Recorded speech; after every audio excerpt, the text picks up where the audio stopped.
Kamu ngomong dong, Eriza. Iya Ustadz, kelompok satu yang maju. Kelompok satu. Oh, ininya ntar dulu mic-nya ini. Sebentar, sebentar. Ini mic-nya. Ini tutup. Ya. Supaya nggak keluar di sini. So, itu. Ini saya sudah, kok not connect.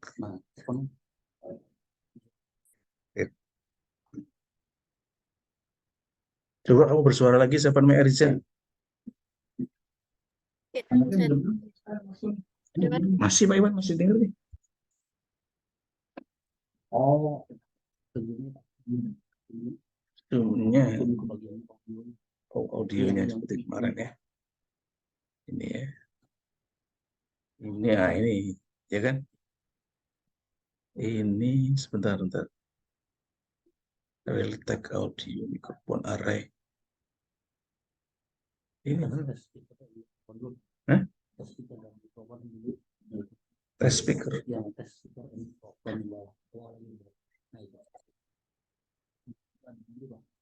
Diganti sini. Ini kan? Pak Abbas kok nggak kedetek kayak kemarin? Sudah. Udah on. Ya. Udah connected. Sistem. nah, kenapa bilang pembukanya itu tunggu dulu buka, nyambung dulu. Apa pakai tempatnya? Dia nyambung tuh pas lagi di sini buka. Balik.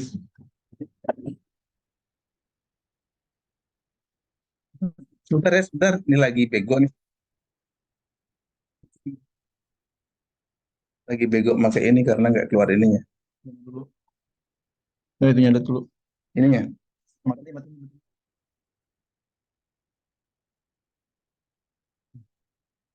Mana Bluetoothnya? Buka. Maksudnya,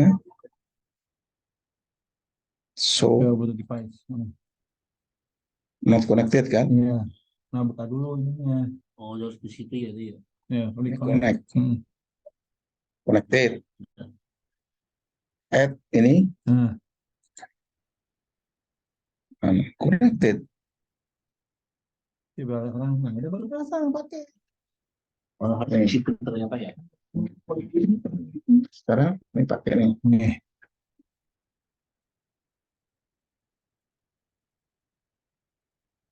Oke, itu nggak keluar sebenarnya.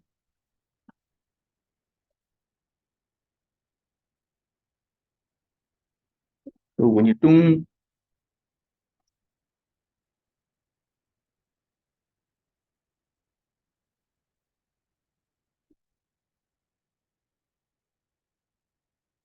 Kemarin kan keluar. Ini nggak keluar.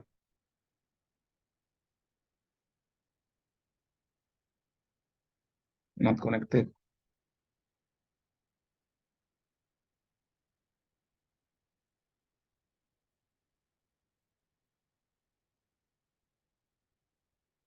Remove. Aku matiin dulu.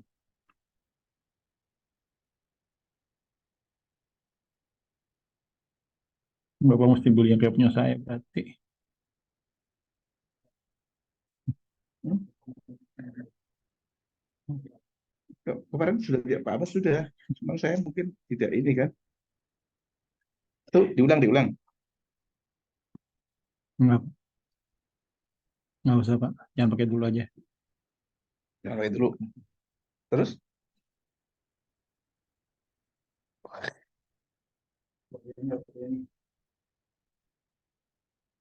Kenapa saya pakai ini nggak bisa?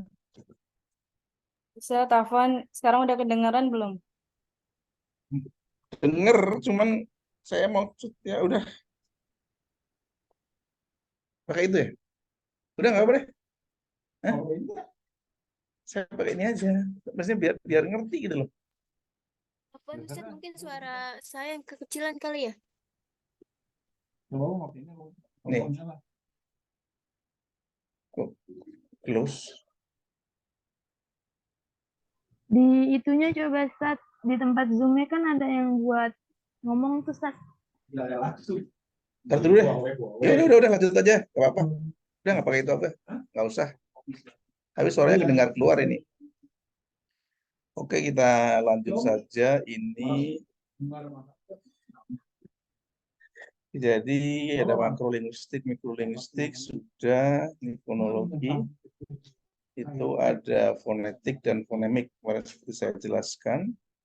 Nah, di sini ada ini kan. Fonetik itu kita akan mempelajari 3 ya. Cuman yang akan dipelajari kita hanya itu kan suaranya pada masuk kan? Ya. Udah ini Pak Bas, mana Pak Bas? Itu aja. Di sini. Ini belinya yang model apa? Ini ANC nih.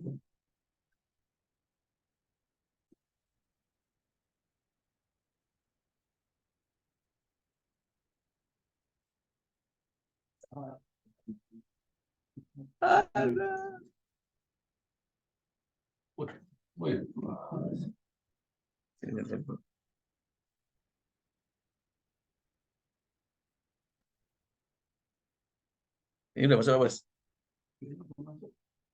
Udah. Cek dulu ininya. Nggak ininya di speakernya. Ini ininya.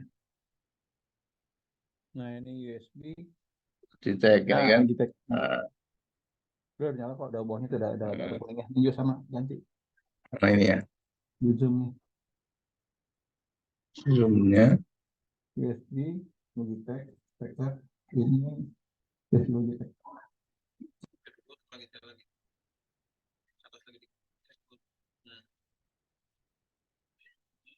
Logitech. Udah ya? Oh gitu. Ini, halo, Anda coba ngomong dong. Halo. Kedengeran nggak, Sat? Oh iya, dengar, udah. Maksudnya biar suaranya nggak keluar di sini banyak apa namanya, banyak orang di sini. Jadi yang kita pelajari cuman fonetik artikulatoris ya. Nah, kalau akustik ini orang apa namanya, orang kedokteran. Kalau auditoris, salah. Akustik ini orang-orang fisika ya. Kemudian auditoris adalah eh, orang-orang medis ya. Nah, ini juga fonologi ini akan menjadi apa namanya, inspirator untuk pembuatan HP ya, seperti itu ya. Jadi ini kalau artikulatoris itu bagaimana bunyi itu dihasilkan, kalau akustik itu bagaimana bunyi dikirim, kalau auditoris bagaimana bunyi itu diterima ya. Nah, itu bidang disiplin ilmunya beda-beda. Kalau artikulatoris itu bidang bahasa, akustik itu bidang fisika, auditoris bidang kedokteran gitu ya, bidangnya beda-beda. Oke, jadi yang kita pelajari di sini nih. Nah, ini orang bahasa semuanya kan, alat ucap semuanya gitu. Terus apa namanya, leksikologi tentang perkamusan ya, tentang perkamusan itu ada ya. Kemudian Anda juga harus ngerti nih tentang perkamusan ini. Karena setiap kamus itu sebagai sekedar hanya alat bantu. Karena di dalam apa namanya, misalnya Anda menerjemahkan, nanti ketemunya dengan apa namanya, eh, teks itu, artinya terjemahan berdasarkan kamus itu mungkin tidak nyambung, ya tidak nyambung kepada apa yang mau diwacanakan. Nah, itu seperti itu ya. Jadi tidak nyambung yang diwacanakan. Maka kamus itu hanya sekedar alat bantu. Seperti misalnya sekarang ada istilah jawal ya, istilah jawal. Ya, jawal itu bisa dikatakan HP ya. Jawal itu artinya HP ya. Ini dari apa ya? Dari apa jawal itu artinya HP ya? Jawal itu artinya HP. Anda harus tahu dari jala ya julu ya. Jala ya julu jaulan ya, jalan-jalan ya, mobile ya, mobile. Maka itu dikatakan HP seperti itu ya. Nah, itu leksiko bisa dipelajari dalam dunia perkamusan ya. Seperti ain di sini kan. Nah, ini bisa berarti banyak nih ya, bisa artinya mata-mata ya. Nah, oleh karena itu di dalam apa namanya? Apakah suara saya bisa didengar? Bisa ya. Oke, iya Bisa iya iya. Ustaz. Bisa. Saya pakai yang ini ternyata apa namanya banyak aturannya tadi. Nggak tahu saya. Belum bisa. Ya. Nah, kamus itu hanya sekedar alat bantu untuk mengerti artinya. Kemudian ada sintaksis ya. Di dalam sintaksis itu ada fungsi, ada kategori ya. Ada juga apa namanya fungsi, kategori, satunya lagi apa? Peran ya, satu lagi peran. Iya, jadi dalam sintaksis ya ada peran, ada kategori, ada fungsi. Ya, fungsinya sebagai apa? Sebagai subjek. Fungsinya sebagai apa? Sebagai objek. Fungsinya sebagai apa? Sebagai predikat gitu ya. Terus kategorinya apa? Kategorinya nominal, kategorinya verbal ya kan. Misalnya ada kalimat misalnya yang predikatnya kata kerja ya. Predikatnya kata kerja. Saya suka kamu misalnya kan gitu kan. Saya suka kamu. Iya. Nah, itu kalau di dalam apa namanya bahasa Arab dinamakan dengan khobar jumlah fi'liyah ya, khobar jumlah fi'liyah. Ana aktubu, ana aktubu, ana ajlisu. Nah, itu termasuk apa namanya? eh, namanya kalimat verbal ya, karena predikatnya adalah bentuknya verba, ya bentuknya verba. Nah, di situ ya. Nah, di sini ada frase dan ada klausa. Apa bedanya klausa dengan kalimat? Halo, ada yang tahu? Kalau frase kan apa namanya kumpulan atau satu atau lebih dari dua buah kalimat, dua buah kata yang menghasilkan makna baru atau makna ya seperti itu namanya frase. Sekarang ada klausa ya, klausa dalam bahasa Indonesia dan bahasa Arab apa namanya dan bahasa Arab atau bahasa Inggris ya itu beda ya. Nah, sekarang klausa itu apa? Beda kalimat dengan klausa itu apa? Sophie Eriza Muhammad Arya.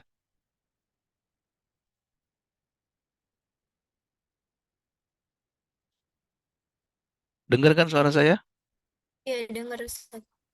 Dengar ya, ya. Kalau di sini saya agak kurang konsentrasi. Sini banyak teman-teman pada nongkrong lagi. Ya kan? Sama mungkin Anda ketika belajar di kampus, ya harusnya mojok sendiri. Ya, harusnya mojok sendiri. Ya, ketika saya ngajar di sini banyak teman-teman lihat di depan ada Pak Ikhwan, ada Pak Abbas, ya kan? Iya, jadi memang kalau online lebih baik sendiri, ya. Perhatikan sendiri gitu loh.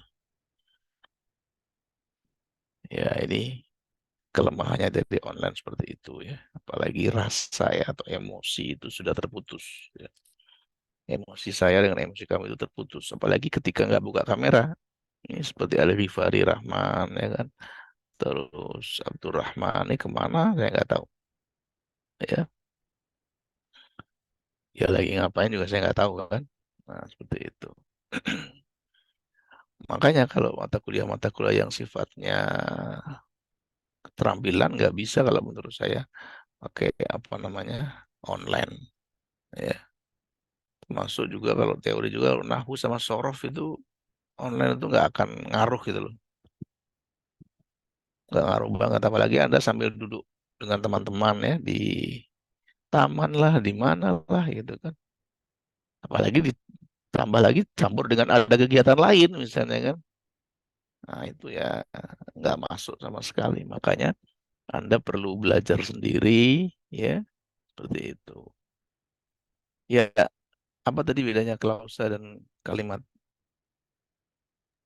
Karena mau coba jawab, Ustaz. Ya silakan Hana, Hana Sofwa. Jadi kalau klausa itu dia subjek sama predikatnya lengkap. Sedangkan kalau tadi apa frasa itu Bukan sama kalimat bedanya. Bedanya sama kalimat. Klausa dengan kalimat. klausa dengan kalimat. Iya, bukan dengan frase, bukan. Kan klausa itu bukannya terdiri dari kalimat Ustaz. Ya itu dalam bahasa Inggris mungkin sama ya. Dalam bahasa Inggris antara clause dengan sentence ya kan. Mirip lah ya. Iya, sama dalam bahasa Indonesia dibedakan. Iya. Nah, itu mungkin salah satunya adalah ya, kalau klausa itu biarpun dia apa namanya disebut kalimat, tetapi kalimatnya masih masih apa ya, belum ada titiknya, ya, belum ada intonasi finalnya. Dia sudah terdiri dari apa namanya subjek, predikat, objek ya. Nah, tetapi ternyata dia masih disambungkan dengan kata kalimat yang lain, misalnya kan. Saya misalnya belajar ya, sedang ibu memasak ya, sedang ibu memasak atau menggoreng ikan atau mencuci baju. Nah, itu semuanya saya belajar itu kalimat. Klausa maksudnya, klausa ya, klausa. Terus sedang ibu mencuci baju itu juga klausa ya. Nah, dia bisa disebut kalimat apabila sudah mandiri. Ya, apabila sudah mandiri artinya misalnya saya sedang belajar, gitu aja, selesai, titik, apa namanya, intonasi final, ya, intonasi final. Nah, kalau di bahasa Arab itu justru banyak sekali namanya klausa. Ya, kenapa saya katakan klausa? Karena intonasi finalnya masih jauh. Ya, intonasi finalnya masih jauh. Ya, Anda ketika ada khobarnya misalnya jumlah fi'liyah, jumlah ismiyah, terus apa namanya sibhul jumlah itu. Sambung lagi dengan apa lagi, disambung lagi dengan apa namanya maf'ul misalnya ya, maf'ulnya bentuknya kalimat juga ya kan, maf'ulnya bentuknya kalimat juga ya. Misalnya saya melihat guru yang sedang mengajar ya, saya melihat guru yang sedang mengajar. Nah, itu kan maf'ulnya kalimat ya kan. Ra'aitul ustadz yu'allim misalnya kan. Nah, ra'aitul ustadz yu'allim. Nah, itu al-ustadzu yu'allim itu termasuk jumlah yang menjadi maf'ul ya, jumlah yang menjadi maf'ul. Nah, seperti itu ya. Oke. Terus tadi lagi lanjut sedikit aja, saya nyambung nih supaya ini apa namanya selesai kemarin ya. Ini sintaksis, ada mikrolinguistik. Nah, makro ya, makrolinguistik. Makrolinguistik itu ya artinya yang di luar bahasa itu sendiri.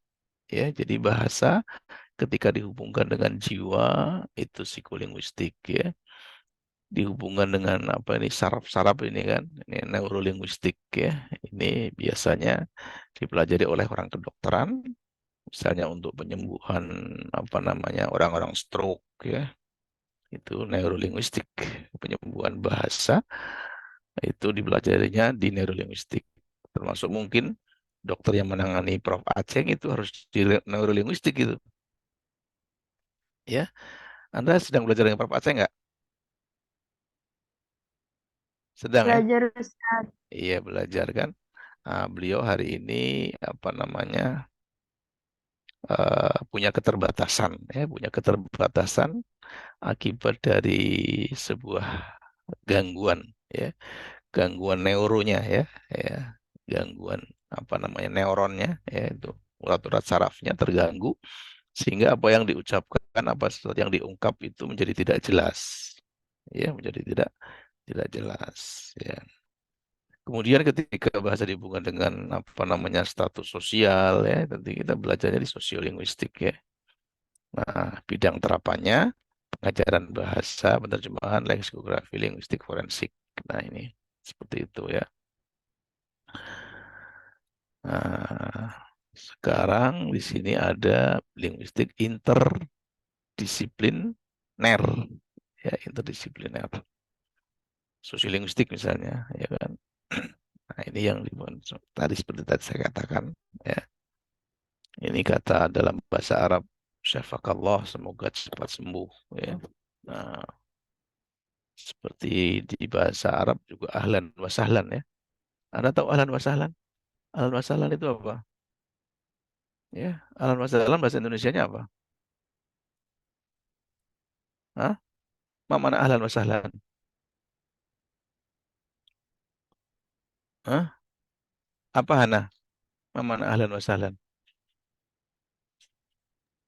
Datang? Apa? Selamat datang ya. Iya, selamat datang. Tapi sebenarnya itu adalah maf'ul mutlak ya, maf'ul mutlak dari usahilukum sahlan ya, wa ahlikum ahlan. Ya, jadi Anda sudah dianggap sebagai keluarga ahlan ya. Terus sahlan juga kan? Nah, Anda dimudahkan semuanya. Ya, dimudahkan semuanya. Nah, itu konsepnya menjadi dalam bahasa Indonesia menjadi ahlan, menjadi selamat datang. Nah, oke, kita lanjut lagi. Ini sedikit kita aja nyambung sebelum Anda apa namanya ini selesai kayaknya ya. Ya, nah di sini ada perbedaan, ada persamaan yang nanti Anda akan sudah pelajari semua ya, baik secara apa namanya eh, makro ataupun mikro. Iya, seperti misalnya bahasa Indonesia mengatakan misalnya saya mau ke belakang, ya kan? Saya mau ke belakang bahasa Arabnya apa? Iya, Ustaz saya mau ke belakang gitu kan. Nah, mungkin pernah saya ceritakan kepada Anda ya. Ya, jadi ketika Ustaz saya mau ke belakang, dosanya orang Palestina nggak tahu kan. Jawabnya madza bi waraika. Kata, anak uridu ilal wara, gitu kan. Ustaz anak uridu ilal wara. Nah, dosanya ngomong madza bi waraika. Madza bi waraika. Nah, itu kan nggak pas kan. Nah, sebuah komunikasi yang pas ternyata yang lebih cocok itu sama orang Sunda. Orang Sunda itu kayaknya budaya sama dengan orang Arab, ya. Orang Sunda nyariosna badi kacai ya, Pak Iwan ya. Ya, udah nggak dengar ya. Udah. Iya, orang Sunda nyariosna badi kacai. Iya, orang Arab juga sama. Ila dauratil miyah, ya, ila dauratil miyah, ya, ila daurah al miyah, ya. Ayah orang Sunda di sini, ya. Orang Sunda mana? Siapa orang Sunda? Ada orang Sunda nggak? Halo? Alia Zahra orang Sunda bukan? Bukan Ustadz. Oh, bukan ya. Di sini ada orang Sunda nggak? Saya, Ustaz. Siapa? Oh, Muhammad Arya. Ya kan Muhammad Arya mungkin kalau BDK Cai itu sama dengan orang Arab, ya.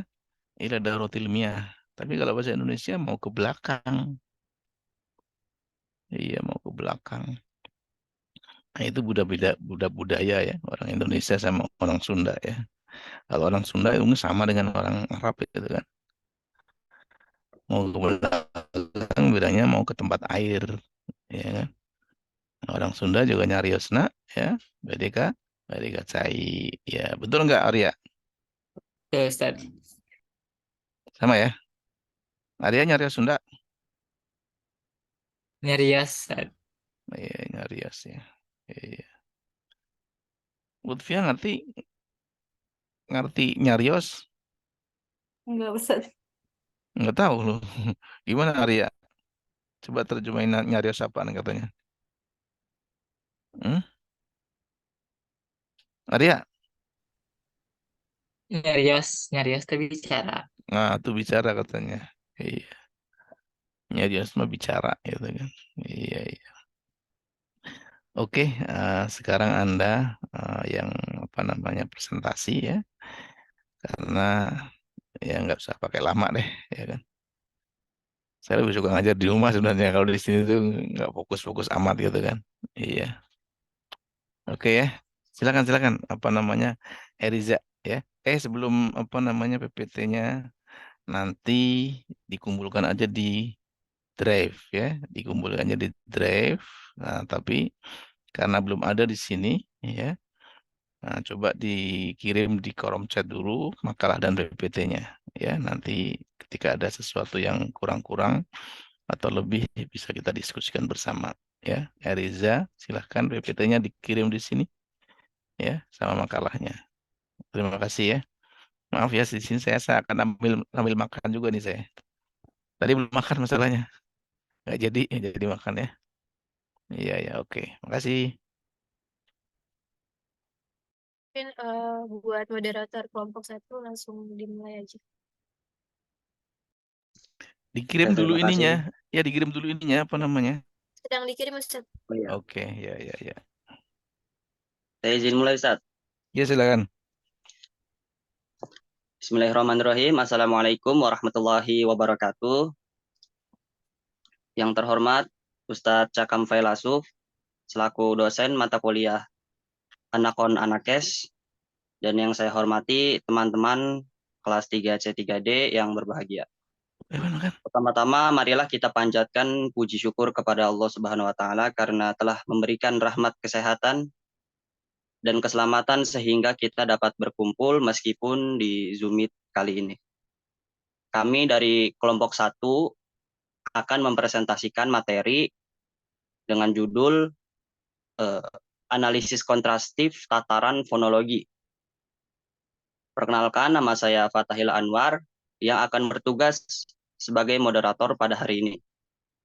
Saya akan membimbing dan memandu jalannya presentasi pada hari ini. Adapun anggota kelompok saya yang akan menemani saya pada hari ini, itu ada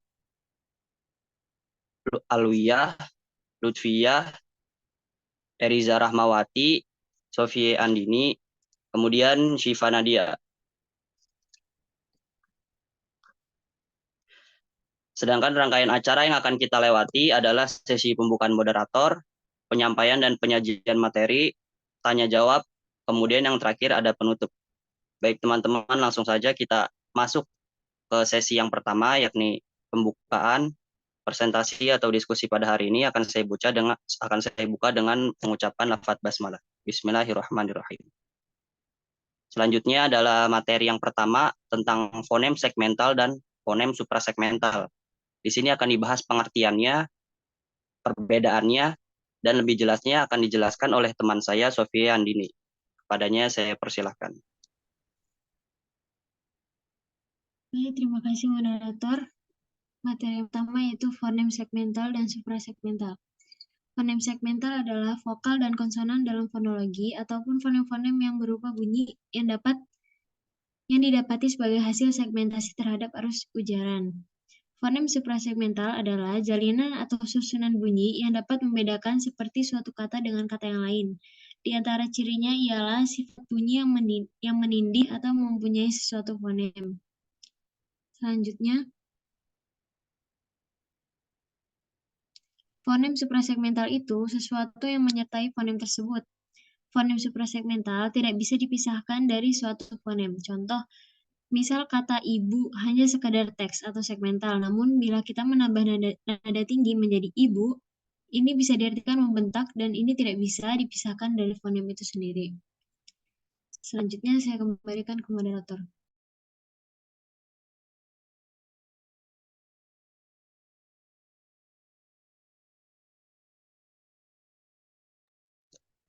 Selanjutnya materi yang kedua adalah langkah melakukan analisis kontrastif tataran fonologi. Di sini juga akan dijelaskan bagaimana caranya melakukan analisis kontrastif. Dan biar ada acuan untuk melakukan analisis kontrastif, maka dibuatlah langkah-langkah. Terkait langkah-langkah melakukan analisis kontrastif ini akan dijelaskan oleh teman saya, Eriza Rahmawati. Padanya saya silahkan. Baik, terima kasih kesempatannya moderator. Selanjutnya adalah langkah melakukan analisis kontrastif tataran fonologi. Sebelumnya, apakah suara saya terdengar? Terdengar. Oke. Nah, analisis kontrastif dalam lingkungan fonologi melibatkan perbandingan suara bahasa yang berbeda untuk mengidentifikasi perbedaan dan persamaan fonologis. Nah, langkah-langkahnya itu meliputi, boleh di next. Ya, yang pertama ini pemilihan bahasa. Pemilihan bahasa menjadi hal yang sangat penting dalam analisis kontrastif ini karena inti materi pada kali ini adalah membandingkan bahasa. Bahasa yang dibandingkan tentunya beragam, tapi pada pembahasan kali ini, kelompok kami akan melakukan analisis kontrastif pada bahasa Indonesia dan bahasa Arab saja. Selanjutnya, ada analisis distribusi fonem. Jadi yang dimaksud analisis distribusi fonem ini adalah letak atau posisi sebuah fonem di dalam suatu ujaran atau suatu kata.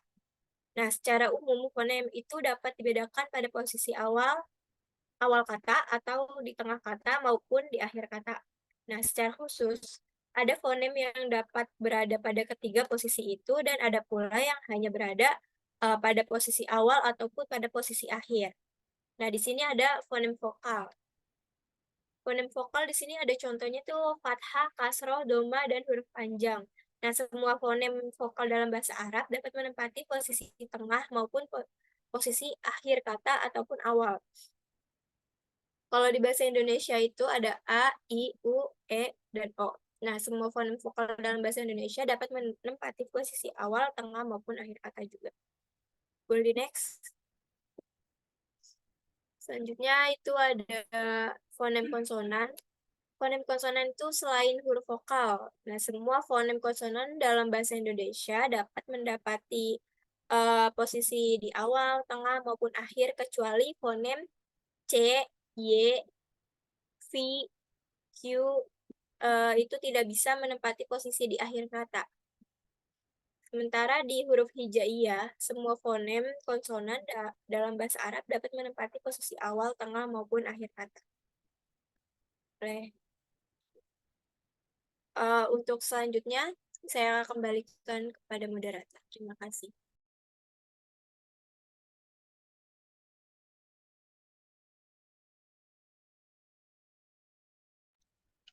Baik, langkah selanjutnya itu ada identifikasi perbedaan fonologis. Untuk langkah ketiga ini akan dijelaskan oleh rekan saya, Syifa Nadia. Kepadanya saya silakan. Terima kasih atas kesempatannya. Selanjutnya yaitu ada identifikasi perbedaan fonologis. Nah, identifikasi perbedaan fonologis ini terdapat dua bagian, yaitu ada vokal pokok dan durasi. Vokal pokok yang pertama yaitu vokal pokok dalam bahasa Arab, itu ada fathah, kasroh, domah, dan terdapat vokal panjang dalam bahasa Arab. Sedangkan dalam bahasa Indonesia itu ada A, I, U, E, O, serta tidak terdapat vokal panjang. Next. Selanjutnya yaitu durasi.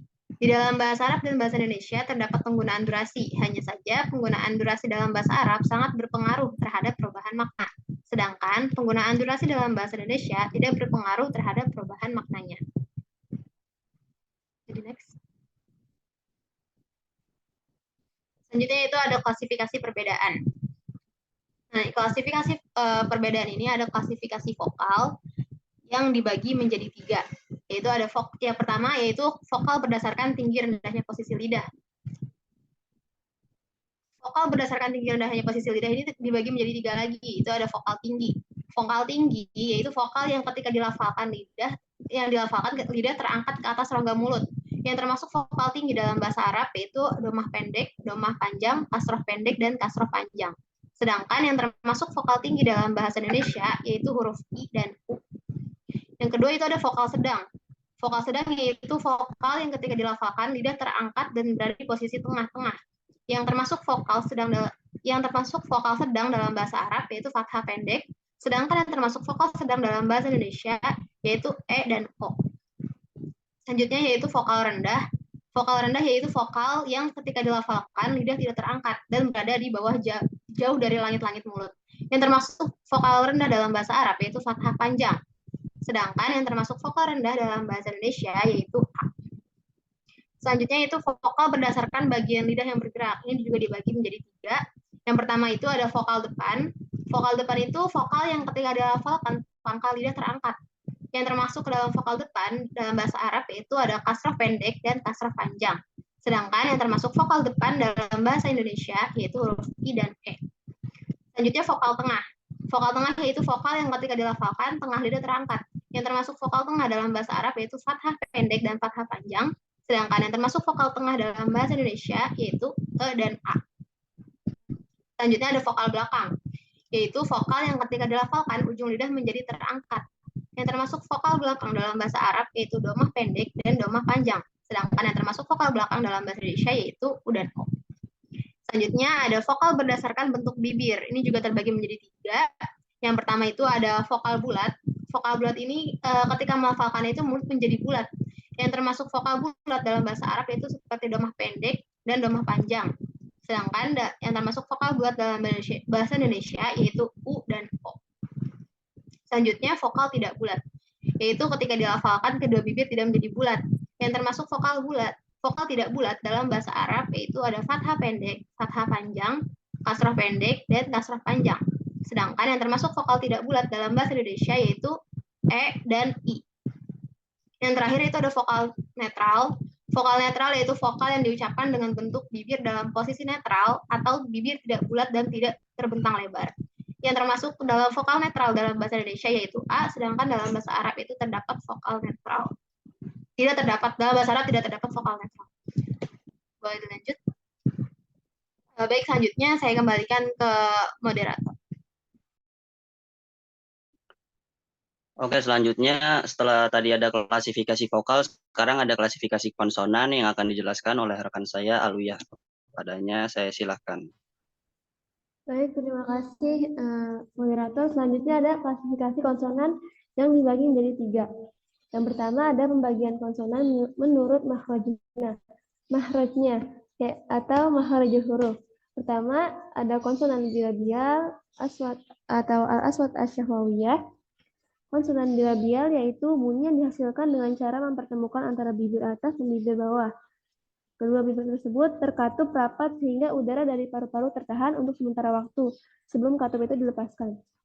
Bunyi-bunyi konsonan bilabial dalam bahasa Arab yang dihasilkan adalah huruf ba, mim, dan waw, sedangkan bunyi konsonan bilabial dalam bahasa Indonesia yang dihasilkan ialah p, b, w, dan m. Selanjutnya ada konsonan labiodental atau al-aswat asnaniyah asy-syafawiyah, yaitu bunyi yang dihasilkan antara gigi atas dan bibir bawah. Bibir bawah ditekankan pada gigi atas sehingga terjadi penyempitan udara. Bunyi konsonan labiodental dalam bahasa Arab yang dihasilkan adalah fa, sedangkan bunyi konsonan bilabial dalam bahasa Indonesia yang dihasilkan ialah f dan v. Selanjutnya ada pembagian konsonan menurut pengartikulasiannya.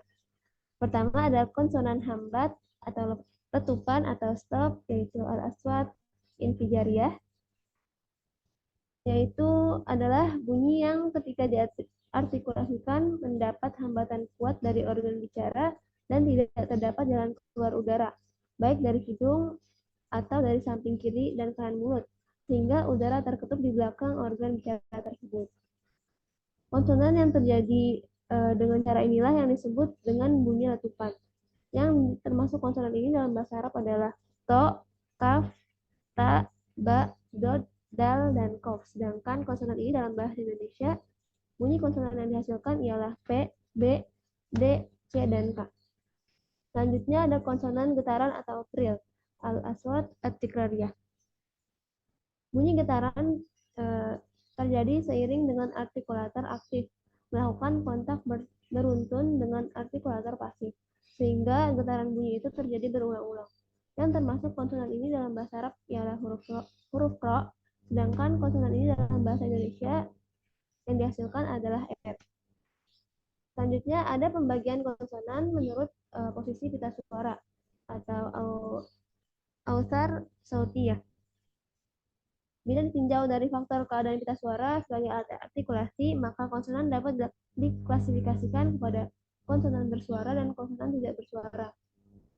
Untuk konsonan bersuara atau as-sauti dalam istilah bahasa Arab, yaitu apabila pita suara turut bergetar di saat pelafalannya.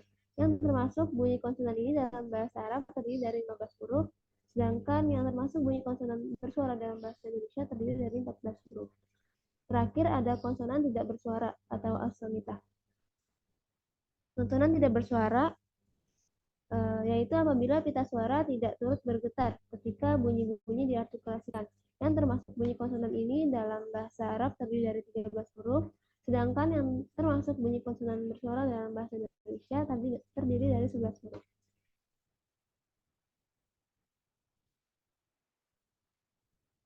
Selanjutnya ada interpretasi hasil.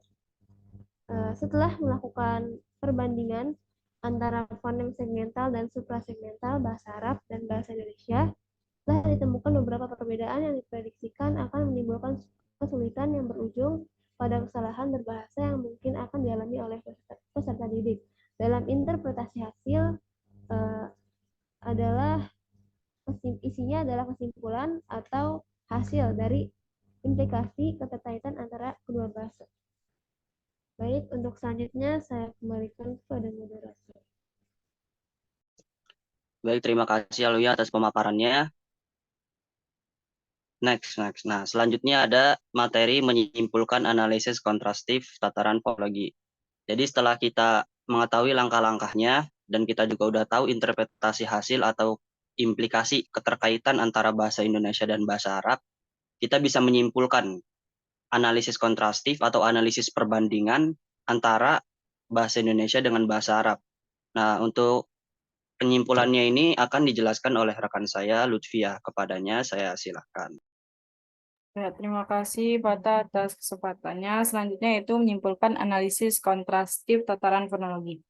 Dari hasil perbandingan antara fonem segmental dan suprasegmental bahasa Arab dan bahasa Indonesia, serta bagaimana implikasinya dalam pembelajaran bahasa Arab, yakni fonem segmental itu terdiri dari fonem vokal dan konsonan, sedangkan fonem suprasegmental itu terdiri dari tekanan, nada atau intonasi, durasi, serta jeda.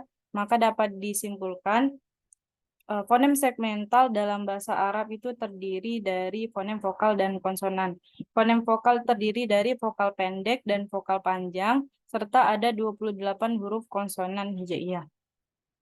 Fonem segmental dalam bahasa Indonesia juga terdiri dari fonem vokal dan konsonan. Dalam bahasa Indonesia itu punya 6 fonem vokal, yaitu A, I, U, E, O, dan 21 fonem konsonan, huruf selain vokal. Untuk fonem suprasegmental itu keduanya sama. Next. Kemudian ada persamaan fonem segmental, vokal dan konsonan, dan suprasegmental bahasa Arab dan bahasa Indonesia. Yang pertama itu dalam bahasa Arab dan bahasa Indonesia itu sama-sama terdapat vokal tinggi belakang bulat, yaitu dalam bahasa Arab doma dan dalam bahasa Indonesia itu u. Dan juga sama-sama terdapat vokal tinggi depan tidak bulat, yaitu dalam bahasa Arab kasro dan dalam bahasa Indonesia i. Kemudian yang kedua, fonem konsonan dalam bahasa Arab dan bahasa Indonesia terdapat beberapa kesamaan dari segi tempat artikulasi, cara artikulasi, serta keadaan pita suara saat mengucapkan fonemnya. Kemudian yang ketiga, fonem suprasegmental dalam bahasa Arab dan bahasa Indonesia itu memiliki kesamaan dari segi penggunaan intonasi, jeda, dan tekanan. Penggunaan intonasi dan jeda dalam kedua bahasa ini sama-sama punya pengaruh terhadap perubahan makna dalam sebuah kalimat. Nah, sedangkan penggunaan tekanan dalam kedua bahasa ini tidak berpengaruh terhadap perubahan maknanya. Next. Selanjutnya itu perbedaan fonem segmental, vokal, dan konsonan, dan suprasegmental bahasa Arab dan bahasa Indonesia. Yang pertama, dalam bahasa Arab itu tidak terdapat vokal I, E, dan O seperti yang ada dalam bahasa Indonesia. Dan dalam vokal bahasa Indonesia itu juga tidak terdapat vokal panjang seperti yang ada di dalam vokal bahasa Arab, yakni huruf mad alif yang didahului fathah, waw yang didahului dhamma, dan ya yang didahului kasroh. Yang kedua, dalam bahasa Arab ada fonem konsonan yang tidak ada dalam bahasa Indonesia seperti huruf ha, da, zo, ta, bo, to, dan ain. Dan juga ada beberapa fonem konsonan bahasa Arab yang berbeda dari segi artikulasi ataupun makrotnya. Kemudian yang ketiga, di dalam bahasa Arab dan bahasa Indonesia itu terdapat penggunaan durasi. Nah, hanya saja penggunaan durasi dalam bahasa Arab ini sangat berpengaruh gitu terhadap perubahan makna. Sedangkan penggunaan durasi pada bahasa Indonesia itu tidak berpengaruh terhadap perubahan maknanya. Next. Selanjutnya saya kembalikan ke moderator. Oke, terima kasih rekan-rekan sekalian atas pemaparan dan penjelasan materinya. Selanjutnya adalah sesi tanya jawab. Sesi tanya jawab saya buka untuk 3 penanya. Kalau ada banyak, saya buka 2 sesi. Untuk yang mau bertanya, saya persilahkan.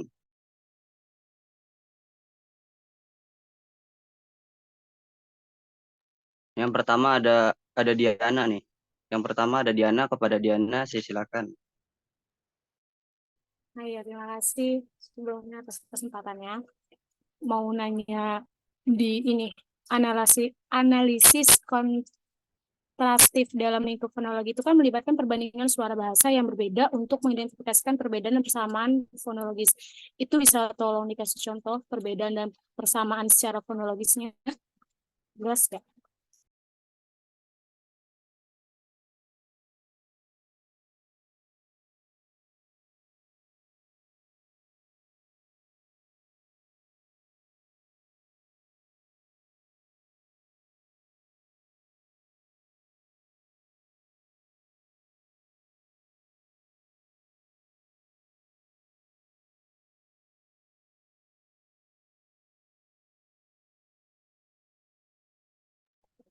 Suaranya kedengeran nggak?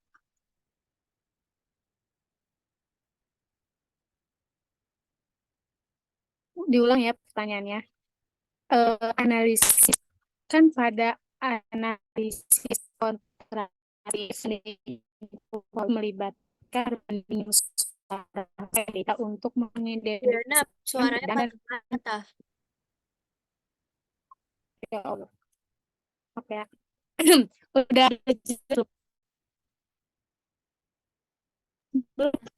Masih putus-putus.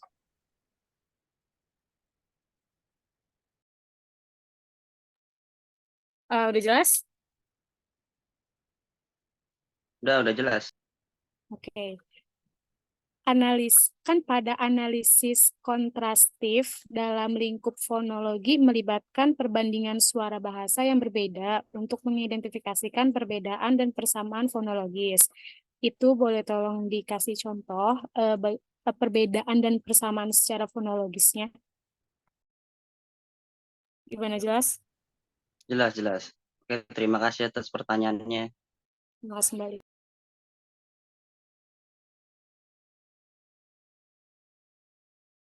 Selanjutnya yang nanya ada Hana Sofa Jaya Putri. Kepadanya saya silakan. Terima kasih, Kak Tahila. Saya ingin bertanya kelompok 1. Jadi gimana sih analisis kontrastif dapat membantu penutur bahasa asing itu untuk mengatasi kesalahan pengucapan gitu atau kesalahan pemahaman dalam bahasa yang ingin dipelajari. Gitu. Itu aja, terima kasih. Sama-sama.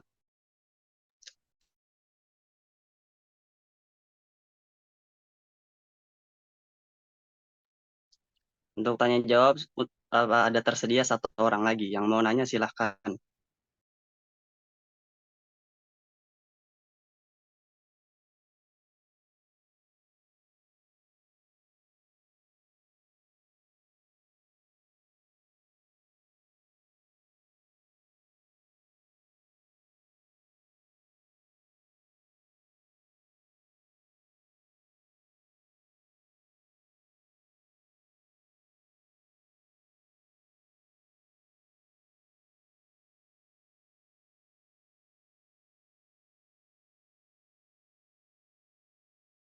Ayo 1 orang lagi.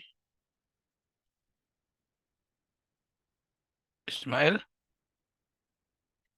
Il,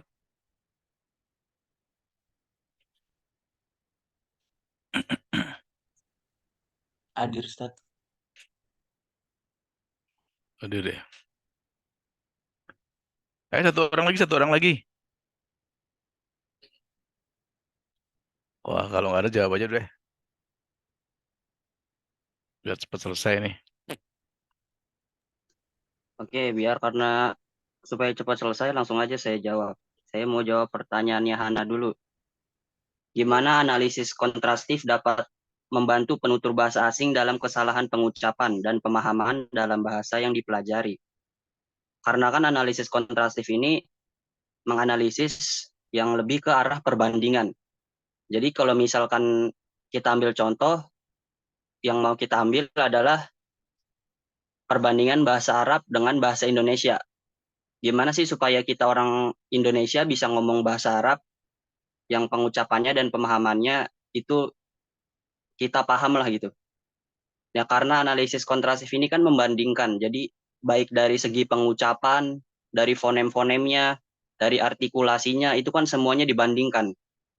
Dari perbandingan tersebut kita bisa tahu perbedaan dan persamaannya. Dan dari perbedaan dan persamaan itu kita bisa mengaitkan atau mengimplikasikan apa sih hubungannya antara bahasa Indonesia dan bahasa Arab ini. Kalau di hasil implikasi tadi kan sebagian besar orang Indonesia akan sedikit kesulitan mengucapkan fonem-fonem bahasa Arab. Karena ada fonem-fonem bahasa Arab yang tidak ada di bahasa Indonesia seperti ain, sa, za, dan lainnya. Nah, jadi ketika kita melakukan analisis perbandingan ini, kita jadi tahu mana fonem-fonem yang sama, mana fonem-fonem yang nggak sama gitu, atau yang nggak ada di bahasa Indonesia. Dari sini kita bisa mempelajari fonem-fonem yang sama dulu, seperti ba sama dengan b, kemudian ta sama dengan t gitu. Ketika kita sudah bisa mengucapkan fonem-fonem tersebut dengan lancar, kita bisa melanjutkan ke fonem-fonem yang belum kita ketahui seperti huruf za, sa itu kan nggak ada dalam fonem bahasa Indonesia. Nah, fonem-fonem sulit seperti itu bisa kita pelajari setelah kita mempelajari fonem-fonem yang ada seperti ba, terus t yang tadi saya jelaskan tadi. Nah, kalau kita tahu perbandingan dan persamaannya, kita juga bisa mempelajari, oh ini nih, dari sini dulu, supaya biar gampang mempelajarinya. Oh, dari sini nih, ternyata letak sulitnya di sini. Supaya kita biar, apa namanya, biar bisa ngucapinnya lebih fasih, kita belajar yang gampang dulu aja nih, jadi gitu. Jadi karena ini fungsinya perbandingan, kita jadi tahu di mana yang gampangnya, di mana yang salahnya, di mana yang gampangnya, di mana yang letak benarnya pengucapannya, letak salahnya dan lain-lainnya. Ya itu sih, kira-kira jelas. Semangat, Masya Allah. Terima kasih, Fatah. Sama-sama.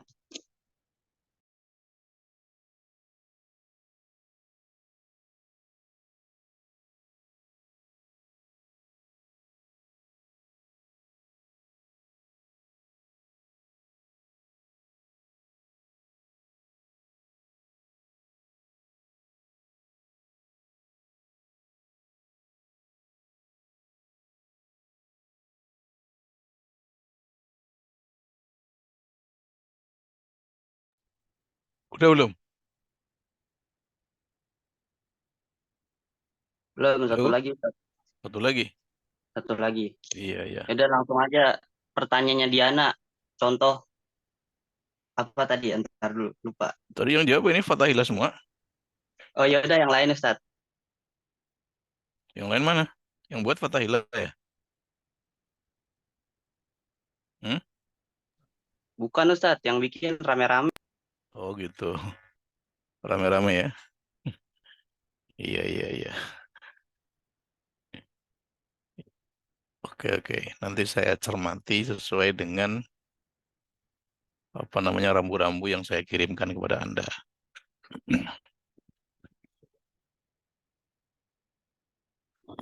Oke, selanjutnya untuk pertanyaan Diana akan dijelaskan atau dijawab oleh rekan saya Eriza Rahmawati. Padanya saya silakan.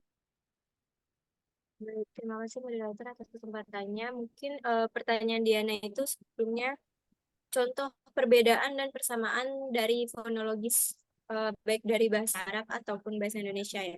Nah, untuk persamaannya itu tadi Fata udah singgung sendiri, persamaannya itu kayak ada huruf A dengan huruf alif, huruf B dengan huruf ba, terus huruf T dengan huruf ta, huruf eh, F dengan fa gitu dan sebagainya.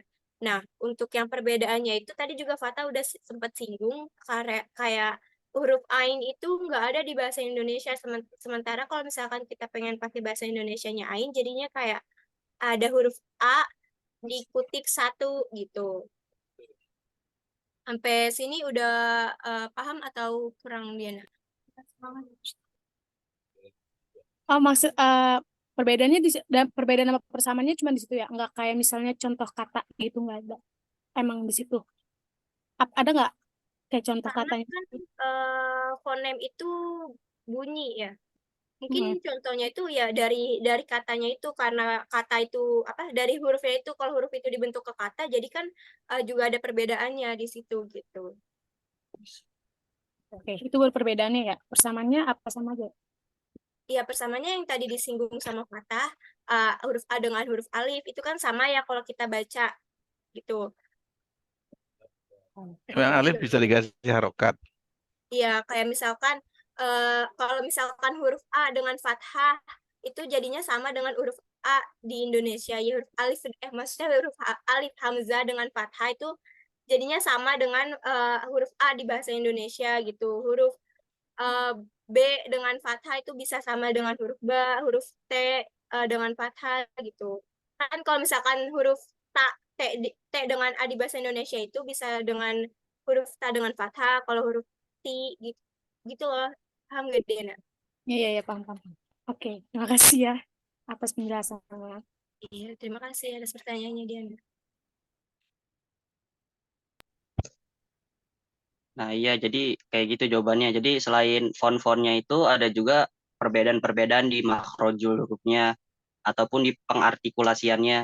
Persamaannya kan kayak misal dalam labio apa tadi tuh yang dijelasin di PPT, yang pengucapannya bibir atas bertemu dengan bibir bawah. Itu kan kalau di bahasa Indonesia huruf B, huruf P. Nah, itu juga sama di bahasa Arab juga ada, yaitu huruf ba, terus huruf apa lagi dan lainnya bisa dicari sendiri. Nah, kemudian juga di pengartikulasiannya juga ada yang sama, yang getaran atau trill. Tadi kan dijelasin juga, itu yang persamaannya ada di huruf ro, getaran. Nah, samanya kalau di bahasa Indonesia itu huruf R gitu. Nah, untuk lebih jelasnya terkait perbedaan dan persamaannya itu ada di makalah. Bisa dibaca lebih lengkapnya, terutama ada di link yang saya kasih di makalah tersebut. Sekian, terima kasih. Selanjutnya adalah sesi penutup. Terima kasih kepada teman-teman sekalian yang sudah mengikuti dari awal sampai akhir. Terima kasih juga kepada teman-teman yang sudah bersedia untuk bertanya kepada kelompok kami. Untuk menutup ini nggak ada pantun dulu ya. Billahi taufik wal hidayah. Wassalamualaikum warahmatullahi wabarakatuh. Waalaikumsalam warahmatullahi wabarakatuh. Gak pakai pantun, Fatailah. Enggak, Ustadz. Pantun udah sama yang lain, Ustadz. Oh gitu, iya, iya, iya. Iya, saya cermati ini aja, apa namanya, makalah yang Anda buat nih kan. Coba kamu rujuk ya pada ini, apa namanya, ini apa namanya, nah ini nih. Kamu lihat anakonnya nggak sih? Anakonnya apa, RPS-nya nggak sih? Ini kan format dari apa namanya, di sini menganalisis membandingkan tataran bahasa bla bla. Ya oke kan, tadi sudah kan. Nah, yang belum ada itu adalah ada ini nih, implementasi hasil analisis kontrastif dalam pengajaran bahasa Arab. Ada nggak punya Anda? Adanya di itu, Ustadz, makalah, Ustadz. Nih, sekarang makalahnya saya tunjukkan ya. Makalahnya saya tunjukkan. Makalahnya mana tadi? Nah, ini kalau nggak salah. Menyimpulkan, ini kan?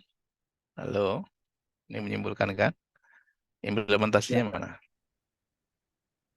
Lagi. Coba di bagian paling bawah, Ustadz. Mana bagian paling bawah? Adakah? Yang di kesimpulan Ustaz coba. Yang di kesimpulan Nah, itu. mana? Yang itu tuh, yang pembelajaran fonem bahasa Arab bagi peserta didik. Itu bukan Ustaz? Yang mana? Ya, yang itu. Bahasa Arab ini kesimpulan. Kesimpulan itu adalah ya bukan implementasi, ya kan? Harusnya ada di sini nih. Nah, di sini jadi ada apa namanya? eh ini saya tutup lagi nih. Punya saya yang belum saya atur ini. Ini apa namanya? Nah, ini nih. Nah, penutup, kesimpulan, dan saran misalnya ini kan D. Ini belum ada ini D. Ya. Jadi bagaimana implementasinya dari hasil analisis kontrastif dalam pengajaran bahasa Arabnya nggak ada punya kamu. Apalagi di PPT-nya. Apalagi di PPT-nya sehingga nggak dijelaskan. Ya kan? Sehingga nggak dijelaskan. Jadi Anda lihat ini yang saya kirim kan gunanya RPS itu salah satu adalah sebagai pijakan bagaimana kita akan mengadakan kuliah. Tugas-tugasnya di sini ada semuanya sudah ada contohnya kan? Nah, kenapa nggak Anda ikutin? Ya, jadi Anda ikutin ini. Saya mengabaikan tadi yang lain kan? Nah, cuman saya lihat Anda di sini nggak ada. Ya, bisa ya? Oke. Oke. Jadi di sini ini suara saya bisa dengar kan?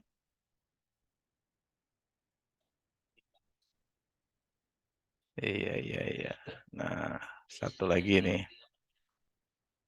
Tadi yang Anda jelaskan itu, yang terakhir ya, yang terakhir itu nggak ada alif ya, nggak ada alif. Alif itu nggak berharokat, nggak ada, adanya hamzah. Iya, bukan alif ya. Alif sama hamzah itu beda. Ya, kalau dulu waktu kecil Anda bilang alif fathah A itu ya salah itu kan. Alif fathah A yang adanya hamzah fathah A. Kalau alif itu cuman apa namanya suprasegmental nanti menjadi pemanjang, ya pemanjang alif. Ya nggak ada alif fathah A itu nggak ada, ya perhatikan. Kemudian tadi bukan membandingkan dua buah bahasa. Yang di pertama kalau nggak salah si siapa ya Eriza apa tadi apa siapa mengatakan membandingkan dua buah bahasa. Bukan membandingkan dua buah bahasa.